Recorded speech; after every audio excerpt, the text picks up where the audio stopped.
Mafia 2 DLC pack Jimmy's Vendetta, there's an achievement innocently called Explorer, which requires you to travel 1,000 miles. That sounds simple enough, right? Well, believe it or not, in the game Mafia 2, a game about crime families in a fictional version of 1950s New York, you don't have access to a supersonic jet or a spaceship, so 1,000 miles is a very, almost comically large distance to travel. We're talking 20 to 25 hours of nothing but driving around the city. Probably more than that, since you'll have to worry about running out of fuel, you'll have to worry about crashing, which if you're going too fast can be an instant kill, and the police, which, because it's Mafia, will attempt to pull you over for speeding. That seems completely insane. So, what do? Well, the clever clogs over at True Achievements came up with a solution to this. See, if you drive at the correct speed into this innocuous corner shop, then you'll actually fall through the world. Then, as long as you're holding down the accelerator, you'll continue to fall endlessly, building up the travel distance. So, the real, most efficient solution to this achievement is to drive through a portal to the void in a corner shop, plug in your controller, hold down the trigger with an elastic band, or more efficiently a hair tie if you have access to such things, and then leave the game running for about 25 hours while you go do other things, like write video scripts, for example. But be careful though, your game will never save while doing this, so you do need to periodically go into the options and change a setting like subtitles on and off to prompt a save now and then, just in case it decides to crash on you. So of course I did all of that, because why wouldn't I? He's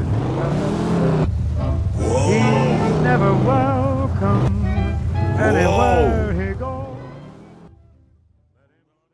I love collecting achievements. Originally in this script, I'd used the term achievement hunter to describe myself, but that term has a lot of connotations that don't really mean what I'm talking about. I don't like the term completionist either. So what we're going to do for this video is we're going to call me an achievement connoisseur.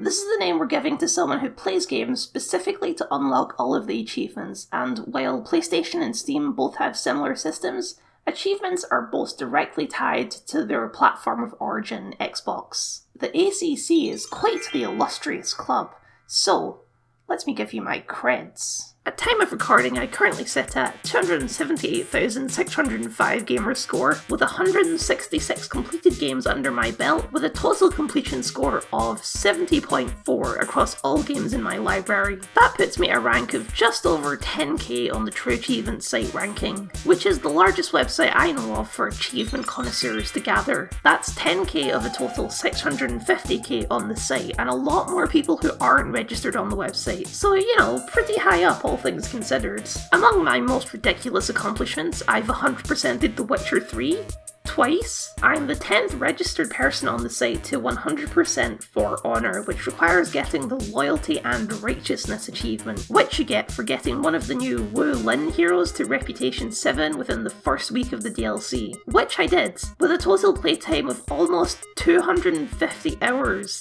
And For Honor, like, who cares that much about For Honor? I've also 100%ed Red Dead Redemption 2, which involves such ridiculous tasks as a gold medal on 70 missions, which is way harder than it sounds given some of the requirements, finishing the Animal Compendium, which requires about 10 real-life hours of bird and animal watching, catching all of the legendary fish, which requires the same amount again, but of fishing, which, if I'm honest, may have genuinely given me a repetitive strain injury. I've also 100%ed Microsoft Ultimate Word Games, which requires a full year of commitment minimum, and I've done that 3 times and counting. Suffice it to say, I have a bit of an obsession. I've talked about this on my channel before. In my old terrible reviews, I used to include a section rating the game's achievement list, a part of games that I felt and still feel are unfairly ignored from most game reviews. Because one of, if not the first thing I check before buying a new game is the achievement list. If the game has any unobtainable or luck-based or redonkulously hard achievements, then more likely or not I will never touch the game. They're a super important part of the way I play and enjoy games, and yet it's almost unheard of to include them in any sort of analysis of a game. They're an afterthought to reviewers, customers, and developers alike, and that's strange because achievement culture is huge. People make careers out of achievement guides. People make careers out of getting achievements. True Achievements has 6,500,000 users. I think it's time to rectify that, so I'm taking a thorough look through achievements, the good, the bad, the ugly, a thorough examination of these meaningless little numbers. Care to join me? What are achievements anyway, and where did they come from? Well, if somehow you don't know, achievements are out-of-game rewards tied to in-game actions that, at least on Xbox, have a number value tied to them which is cumulative on your account. They range vastly in difficulty, from as simple as beating the first level to as difficult as completing 4 separate Halo games on the hardest difficulty with all of the bonus modifiers turned on, which includes your entire user interface and gun being invisible, and death meaning a reset of the entire level. Believe it or not, I don't have that one. Yet. These numbers are usually standardised, although as far as I can tell, they're more like guidelines than actual rules. Every game on Xbox has a base score of 1000 gamer score, and every achievement should be a multiple of 5. So the lowest possible achievements are usually 5 gamer score, and the biggest and best usually peak at 100 gamer score. Though there's exceptions to every rule. If you're wondering, there is no real reward tied to these. In the old 360 days, some achievements used to come with items for your avatar, but those are very out of vogue these days. Now really you just do it for the sense of accomplishment or to beat your friends on the leaderboard, though there's not much to compete against when your friends don't give a crap about achievements. Where did they come from? Well, they kinda just appeared with the launch of the 360. There's honestly not much info that I can find about them from back in the day. I guess someone just thought it sounded kinda neat, and then bada bing, 15 years later they're a staple of the industry. We've also added a new concept called achievements. Now, these are sort of a record of everything you've accomplished across your entire library of games. Let's say you haven't figured out that final achievement in PGR3. Just ask a friend online. Initially, the idea was just a track record of things you've done in-game, finishing missions, achieving certain ranks, beating the games on harder difficulties, etc. But of course, pretty early on, designers started getting more creative with them. Those achievements still exist now, but many achievements are little challenges in their own rights, with no real relation to the game's normal or even side progression. For example, Portal's Out of the Blue, which requires you to only enter through the orange portal and leave through the blue portal for the entire game, which isn't especially difficult, but it does require you to constantly be thinking about it. It's a really fun extra challenge. I think the appeal of achievements and the reason they caught on and became a universal standard is obvious and easy to demonstrate. It's that noise and that little pop-up notification, just enough to give you a wee dopamine hit and a sense of accomplishment.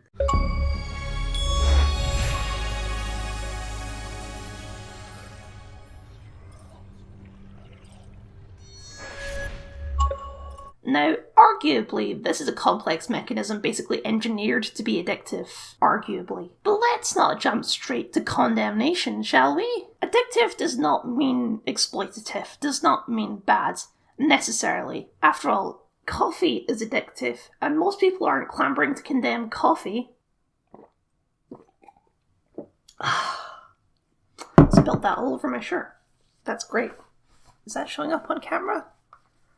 No, we're good. Yes, achievements are on some level designed to be addictive. They compel you to collect them all to secure that 100%. But is that bad?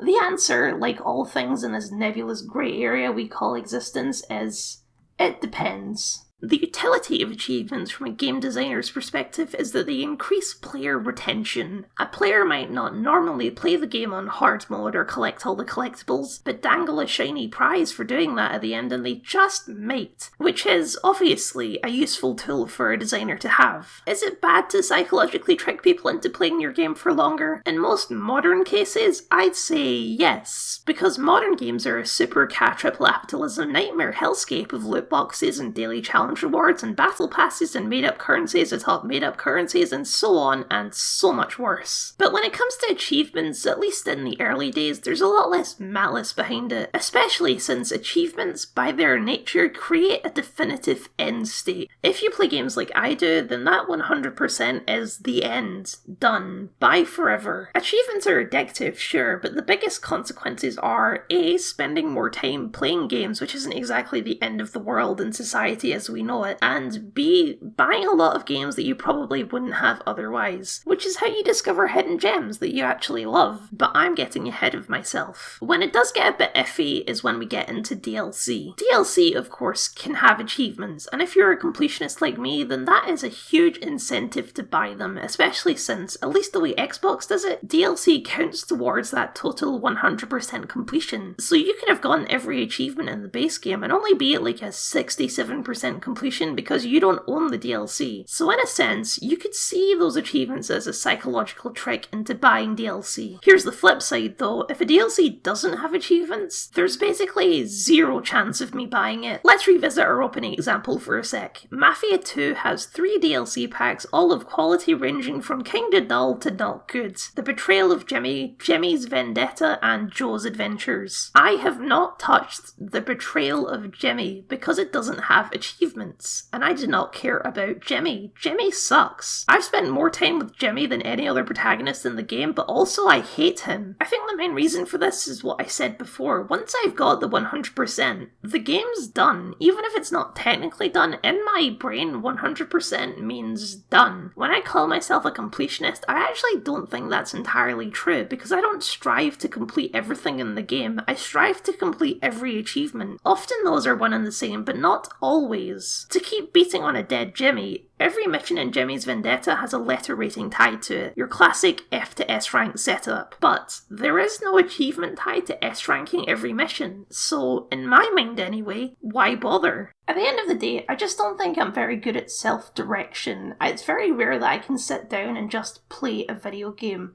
I need something to work towards, I need a goal, and achievements, being a big platform-wide goal, fills that need. That doesn't mean I'm not enjoying games, don't spin this the wrong way. I engage in games primarily for the joy of unlocking achievements, but that doesn't mean I don't value a good story or message or just a really fun game, and I hope my body of work proves that. There is no wrong way to play games as long as you're enjoying the experience. So, let's talk about taping down the trigger and watching a man you hate fall for 20 hours. Whoa!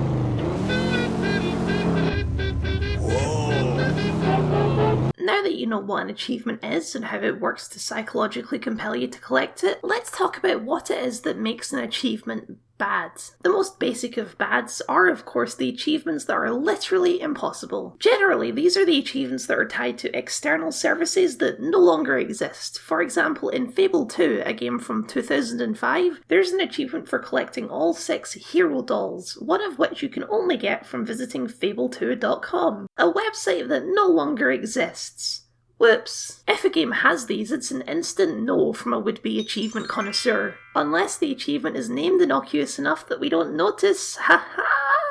Modern games have strayed away from these kinds of external requirement achievements because it's become clear now that while the game may last forever, the websites absolutely do not. But if delving into the world of naughty games, it's always a risk. Speaking of which, bad achievement case 2 is multiplayer achievements, which often go hand in hand with the dreaded luck-based achievement. The first problem with multiplayer achievements is that multiplayers don't last forever, especially if it's a weird tangential multiplayer system like Red Faction Guerrilla. Yeah. Good luck finding any servers on that game. Or, if a game gets old enough, the servers will eventually be shut down, causing any remaining multiplayer achievements to become the dreaded unobtainable. Modern games aren't quite so good for avoiding this one because they're all sure that their multiplayer games will last forever. Ain't that right, Battleborn? The other place multiplayer games can become a nightmare is when they ask specific things of you. Good or bad at the game, it is possible to get an achievement like max rank or 50 kills with Weapon X just with sheer attrition. You will get there eventually. But if a game asks you for something more specific, like 4 kills with Weapon X within 5 seconds, then you're screwed because you just have to keep playing with Weapon X until the correct opportunity presents itself and also be good enough to capitalize on said opportunity. Halo 3 is the absolute worst for this, with a whole series of achievements that can only be acquired in A, ranked free-for-all matches, and B, require increasingly ridiculous things from you, like killing 2 players with 1 Spartan laser shot. If you haven't played Halo, here's all the reasons why that's awful. The Spartan laser is a big laser with a long charge-up time that fires a big, powerful beam that's an instant kill on anything it touches. But critically, only the things it touches. It has no splash damage like a rocket launcher. So, in order to get this, you need 2 players to be standing in a perfect line in order to hit them both, which is rare enough on its own. But you also need to hope that they don't kill each other first, which, as this is ranked free-for-all and you can't join with friends, you have no ability to stop. To top it all off, the Spartan Laser only spawns on a couple of the free-for-all maps maximum. What an absolute nightmare. This is the issue with luck-based achievements. Ideally, every achievement in the game should be one that you can realistically do something to win via your skill or ingenuity or patience, or even just with the help of a friend or a website dedicated to helping you. If an achievement is based on nothing but a cosmic dice roll, if your numbers never come up, you're just screwed, and there's much more explicit examples of this than Halo 3. The Witcher 2 has an achievement for rolling 5 of a kind at dice, literally an achievement on the whim of dice rolls. Then you get Bethesda. Oh, Bethesda. So, you remember Fallout Shelter, that phone game where you build a vault? Well, in that game, there's an achievement for collecting 20 legendary vault dwellers who are NPCs from other Fallout games. You can only acquire these guys in lunchboxes, which you can get once a week from logins or from randomly generating challenges. These lunchboxes are, of course, loot boxes, and the chances of a legendary dweller are something like 2.5%. If we just do the math on that will take literally years of daily play, even if you're extremely lucky. Of course, you can just buy the lunchboxes, but the percentages stay the same. So that's only about, $500 give or take, if you're lucky. Thank you, Bethesda, for truly coming up with the worst, most predatory example of an achievement I could possibly think of, truly living up to your reputation as the worst. Let's keep going on our naughty list, and I actually want to cross one off that you might expect. Hard achievements. Now, there's a difference between hard and redonkulously hard. Redonkulously hard I'd define as beating Halo 2 on Legendary in under 3 hours. I'd consider myself an above-average Halo player, but even just beating Halo 2 on Legendary took me at least 20 hours. Most of that time spent in this room, because, come on, oh my god, this is impossible. Stop. Please, I just want to get out of this room. I admit, this one might just be me. I'm a slow, methodical sort of player. Time constraints drive me up the wall. But I think there is an upper limit of difficulty that even good players can be expected to meet. I do not by default play games on the hardest difficulty. Coincidentally, I've never gotten into Dark Souls, and I expect YouTube to remove my Game Critic license any day now because of it. I have, however, played and finished many games on the hardest difficulties for achievements. It's annoying, it's frustrating, but honestly, it's the best of feelings when you finally see that achievement pop. That is, if it isn't broken, looking at you, Mass Effect Legendary Edition. I do understand that there's an accessibility issue when it comes to difficulty in games, that some people may be physically incapable of playing on the hardest difficulty and therefore locked out of that 100%. I think this is kind of a lose-lose situation, to be honest. If you can come up with a solution that means everyone's happy, then you're a better problem solver than I. To me, the worst achievements are not the hardest, not the luckiest, not the most unobtainable. At least with those, you have no hope. No, to me, the worst achievements are the most boring ones. We of course have our endlessly falling Jimmy example, but there's many achievements that we connoisseurs would call a grind. Basically, any achievement that requires you to do something an X number of times will eventually lead to a period of doing only X for that amount of time. I think the worst example for that is Saints Row 4, where there's an achievement for completing all of the challenges, which almost entirely boil down to kill X number of enemies with this power or gun. Our old pal Jimmy has a few of these actually. Kill 1,000 enemies and blow up 100 vehicles. By the end of what can charitably be called a story, you'll probably have about 350 kills to your name. The most efficient way to get the rest is to reload one of the final missions, blaze through it gunning down everyone as quick as you can, but letting the last enemy kill you so your progress saves. And then repeating again for about 1 to 2 hours, getting about 30 kills per run. For destroying 100 vehicles, the most efficient way to do it is to grab a shotgun, go to your house, blow up these 2 cars, run into the house and save so the cars respawn, and then repeat until the achievement pops. Is this fun? Not really. Engaging? Not at all. Does it involve some creativity? I guess, but not on my part. I looked up a guide. It's the dreaded grind, something that every achievement connoisseur has accepted they're just gonna have to do sometimes. The reason that these are the worst is that of the Bad Batch, they're the ones that I'm most likely to commit to getting because they aren't hard, they aren't based on chance, they're just time consuming. And clearly, I don't value my time that highly.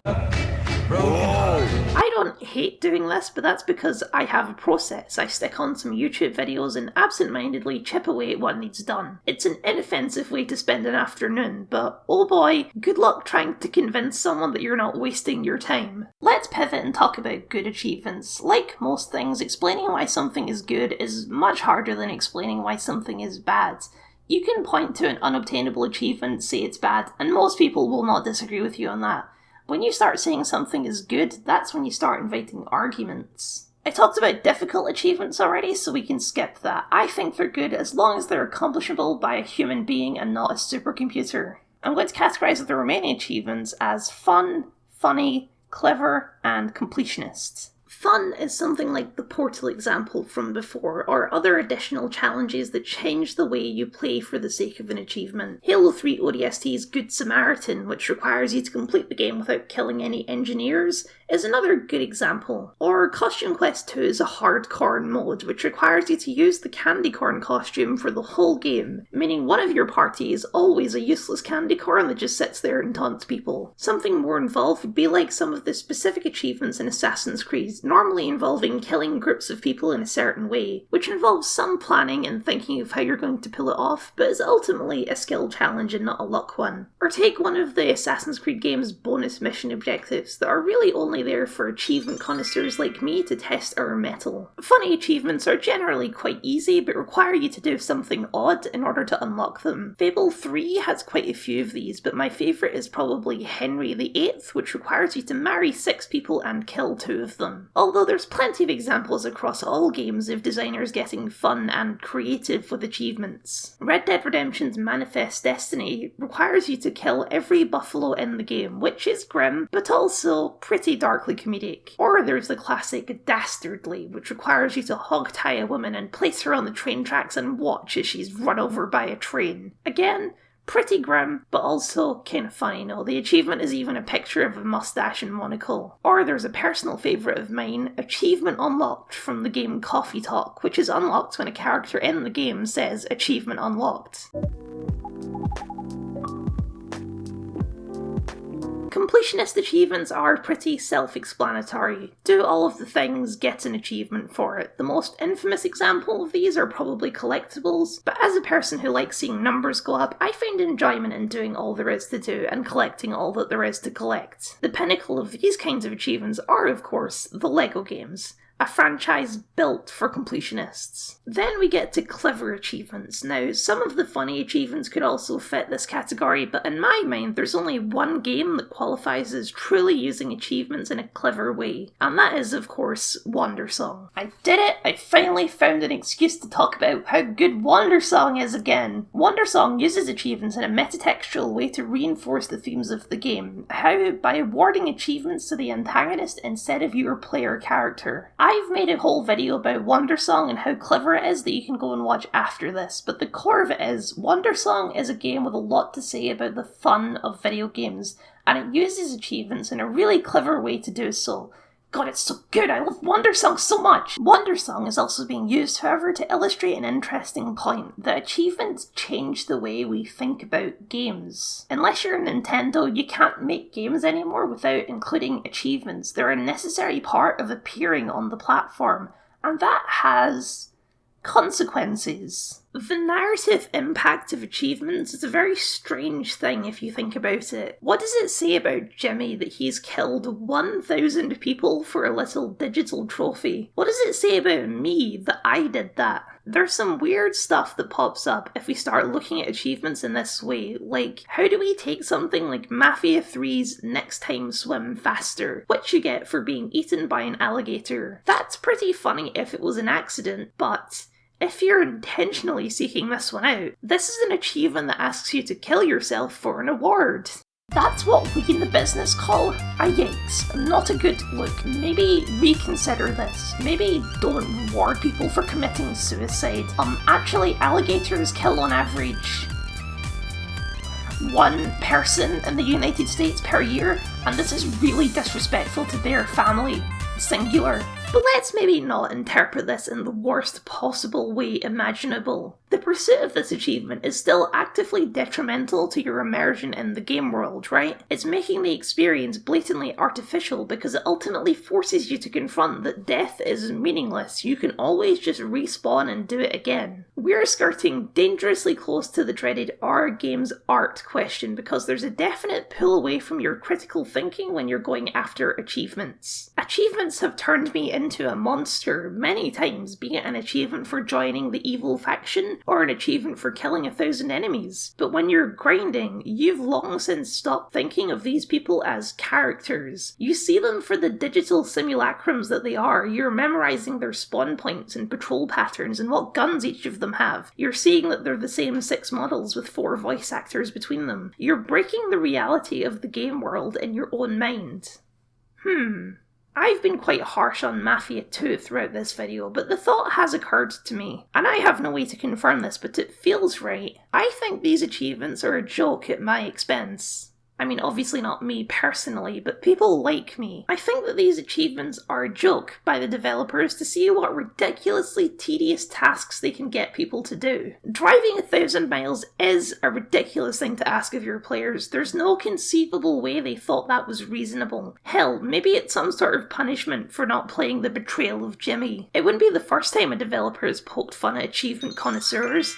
Battle for Neighborville's Time to Seriously Go Outside is another example of asking for something ridiculously time-consuming and then making fun of the person for bothering. I have that one, by the way. It's hard to say whether these come from a place of malice or just innocent, semi-innocent playfulness. I think maybe it's a mix of both. In his excellent critique of The Outer Worlds, Noah Gervais made a point that's really stuck with me. He says that he's worried that achievements and completionism are breaking the way we think about game design. In the context of The Outer Worlds, he's talking about how the role-playing elements of the game have been massively scaled back so that all players will be able to experience everything, in sharp contrast to the increasingly elaborate branches of Fallout New Vegas. In a certain way, I sometimes wonder if things like console and Steam achievements have broken how we think about game design.